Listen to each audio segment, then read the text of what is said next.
They showed up at sunset, two men wearing cheap uniforms, fake badges glinting under the porch light. Their stance was wrong. Their eyes were wrong. Their confidence was too loud, too eager. The neighborhood watched from behind curtains, convinced the HOA police were finally putting us in our place. Inside the house, my wife stepped onto the porch, calm as always, unaware of how far these imposters were willing to go. The street fell silent the instant one of them swung his fist. The impact echoed like a crack of thunder. They thought they had just hit an easy target. They thought they controlled the situation. They had no idea whose doorstep they had stepped onto. Because the moment I heard her fall, the Navy SEAL in me woke up, cold, precise, unstoppable. Hit subscribe, watch till the end. The neighborhood was quiet, almost too quiet, the kind of quiet that comes right before trouble. Rows of perfectly trimmed lawns and identical houses masked the tension simmering just beneath the surface. The HOA had grown bold over the years, exploiting petty rules and fragile authority, sending officers, or self-appointed enforcers, to intimidate anyone who resisted. We had been on their radar for months, enduring warnings, citations, and thinly veiled threats. Most neighbors complied without question, moving bins, trimming hedges, and lowering voices at the HOA president's command. But my wife and I had never played by their rules. We followed laws, yes, but we refused to bow to manufactured authority. That made us targets. That evening, the doorbell rang, not the polite chime of a neighbor dropping by, but a sharp, insistent buzz that sent a spike of unease through the house. My wife, finishing her daily chores, opened the door to a sight that made my chest tighten instantly. Two men in faux uniforms stood on the porch, badges that gleamed cheap in the fading light, sleeves too crisp for anyone who had seen real authority. Their eyes were sharp with intent, their posture a rehearsed display of dominance. They didn't introduce themselves. They didn't explain. They didn't knock politely. They just assumed control. And when they stepped closer, the streetlights caught the glint of malice in their movements, a silent threat disguised as authority. Inside, I realized immediately what was happening. My wife was unaware of the danger she faced, a danger they had carefully calculated, believing her alone and defenseless. But they didn't know she had always been prepared, that her calm exterior masked resilience honed through years of discipline and training. And they certainly didn't know who I was. The tension in the air thickened with each passing second. Neighbors peeked through blinds, frozen in silent curiosity and fear. The two imposters exchanged words we couldn't hear, gesturing sharply, testing her compliance. They assumed that a woman on her own was an easy mark. And then it happened. A fist swung, connecting sharply with her shoulder. The sound reverberated like a gunshot. She stumbled, caught herself, eyes blazing, not with fear, but with controlled fury. The street seemed to freeze in that instant. The HOA imposters had miscalculated. They had mistaken presence for weakness. Inside me, the trained reflexes, the discipline, the years of Navy SEAL experience surged to life. Calm, precise, and unstoppable. The time for restraint was over. The confrontation that had seemed like intimidation seconds ago was about to become a reckoning. The street seemed to hold its breath. The two imposters froze for a moment, assuming the stumble of my wife was weakness, a signal that their intimidation was working. But even in that split second, the weight of their miscalculations settled like ice. They had no idea what they were dealing with, nor the storm that had just awakened behind the calm exterior of my household. My wife straightened immediately, shoulders squared, eyes burning with controlled fury. The years of discipline and training in every movement made it clear she would not be cowed. She moved with precision, subtle but deliberate, as though every step had been practiced 1,000 times. The imposters tried to assert dominance again, stepping closer, assuming that proximity would intimidate her further. They had no idea that proximity was exactly what they shouldn't have attempted. From inside the house, I felt a shift in the air. My senses, honed through countless operations, lit up like a warning system. Heart rate steady, muscles taut, vision sharp, the Navy SEAL in me activated without hesitation. Every detail mattered: stance, weight distribution, the way their hands hovered near their faux holsters. The training kicked in, cataloging threats, anticipating moves, preparing to neutralize them before escalation became real danger. The neighbors watched silently, blinds cracked just enough to see the unfolding scene. Some whispered prayers, some froze in stunned silence. None realized how quickly the situation could escalate into chaos. The HOA officers, confident moments before, were now second-guessing every action, their bravado melting under the unspoken command radiating from my wife. One of them lunged, fist swinging toward her. A sharp, precise motion, too late. She had already shifted, redirecting the momentum without effort, using their own force against them. The move was subtle, almost imperceptible to the untrained eye, but it was enough to destabilize the first attacker. He staggered back, off balance, blinking in disbelief at the sudden reversal. The second man hesitated, the aggression draining from his posture. Confidence crumbled as he realized this was no ordinary household confrontation. He began to assess, calculating, trying to determine the level of threat. His eyes flicked toward me as I stepped forward, silent and controlled. The moment I appeared in the doorway, the air shifted again.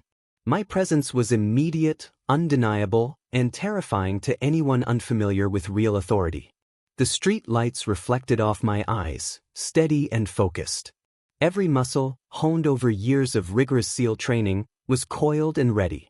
The officers had assumed they controlled the situation. Now they realized the truth. They had walked into a storm. The first attacker tried to recover, swinging again, aiming for intimidation. My reaction was instant. Precision and speed converged, neutralizing the threat before escalation could occur. The second man froze, his confidence shattered, the reality of his misjudgment crashing down. Their fake badges, cheap uniforms, and posturing meant nothing against skill born of years of discipline and combat. Neighbors watched in shock as the confrontation unfolded, their preconceived notions of the HOA's power unraveling. The imposters who had arrived thinking they could intimidate now faced consequences they never anticipated. Every movement I made was deliberate, controlled, and calculated to ensure dominance without unnecessary harm, reinforcing a lesson they would never forget.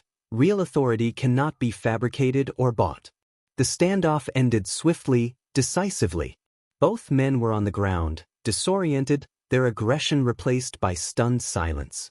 The street, once tense, exhaled as the immediate threat dissipated. My wife stood beside me, calm, resolute, her presence still radiating control. The lesson had been delivered, not through threats or shouting, but through action, discipline, and the undeniable authority of those who had lived through far greater trials than any HOA enforcer could imagine. The HOA president, watching from a distance, paled. Her plan to intimidate and assert control had completely unraveled. The officers she had sent were defeated not by numbers, but by skill, experience, and the raw authority of presence. She realized, too late, that her power had never existed. It was a fragile illusion shattered in minutes. The neighborhood had witnessed something far more than a confrontation. They had seen authority proven, arrogance humbled, and the true meaning of protection and discipline displayed for all to understand. The street had gone completely silent. The flashing porch lights reflected off the fallen imposters, their cheap uniforms crumpled, fake badges catching the glow like lies exposed. Every neighbor peeking from behind blinds felt the weight of the moment. The calculated aggression of the HOA officers had collided with something far greater than they anticipated. My wife stood tall, unwavering, shoulders squared, eyes sharp and focused. There was no panic, no hesitation, only precision and authority. Every muscle in her body radiated control, honed through years of discipline, training, and missions where mistakes meant far more than embarrassment. Her stance alone spoke volumes. The men who had come to intimidate now understood, too late, that they were outmatched. I moved forward silently, coiled like a predator and trained to strike with devastating efficiency. My Navy SEAL experience demanded nothing less than total control. Every step, every movement, was deliberate. The first man, still struggling to rise, flinched as I approached. A single, controlled strike sent him sprawling again, stunned, defeated, and fully aware he had overstepped. The second man froze, eyes wide, his aggression draining completely. He realized the full gravity of their mistake. They had not merely targeted a woman, they had challenged someone who could neutralize them instantly, without mercy, without hesitation. The HOA president, standing behind the lights and shadows, could no longer hide her fear.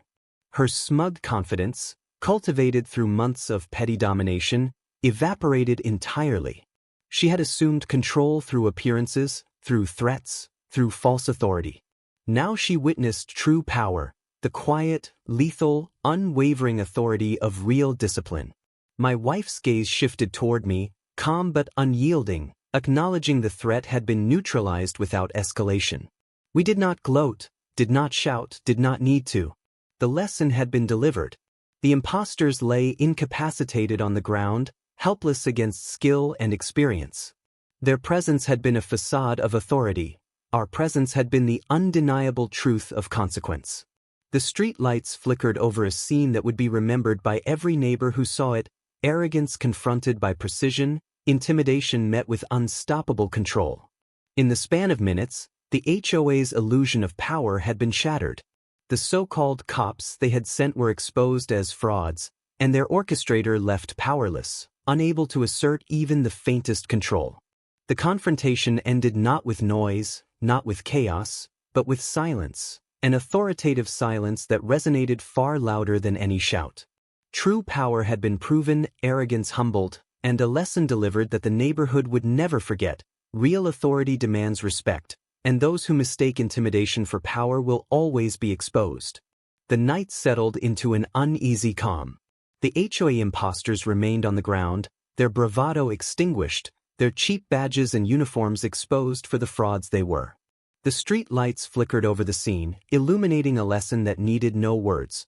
Power cannot be faked, authority cannot be assumed, and intimidation cannot withstand true skill and discipline. Inside, my wife removed her cap and polished boots, the calm in her movements reflecting the same composure she carried throughout the confrontation. She had not needed to yell, strike recklessly, or assert dominance aggressively. Her presence alone had conveyed a clarity of authority forged through years of service, training, and unshakable confidence. It was a presence that the neighborhood, and especially the HOA, would remember long after the flashing lights had disappeared.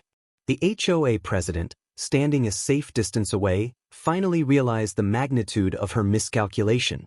Her plan to assert control had been dismantled within moments, not by intimidation or negotiation, but by experience, precision, and the unwavering resolve of those she underestimated. She had mistaken arrogance and manufactured authority for true power, and had paid the price of that error. Neighbors, peeking from windows and behind fences, witnessed more than a confrontation. They witnessed the consequences of false assumptions. The lesson extended far beyond the failed intimidation.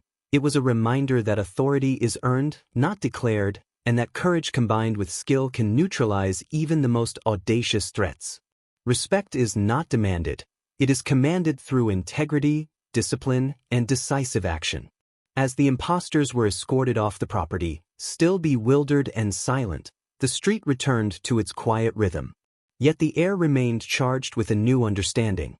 Those who had once feared confrontation with the HOA now realized that protection is not about numbers, badges, or hollow threats. It is about presence, preparation, and unwavering commitment to defending what is right. The event became more than a story to tell. It became a lesson embedded in memory. A lesson about the danger of underestimating someone who carries true authority, about the fragility of arrogance when faced with experience, and about the courage it takes to stand firm in the face of fabricated power. That night, the HOA's illusion of control was shattered. The impostors, their orchestrator, and anyone who relied on intimidation learned that some battles are won not with threats, but with the quiet, unstoppable force of those who are trained, prepared, and unafraid to act. And the neighborhood learned that real authority is unmistakable, undeniable, and impossible to ignore.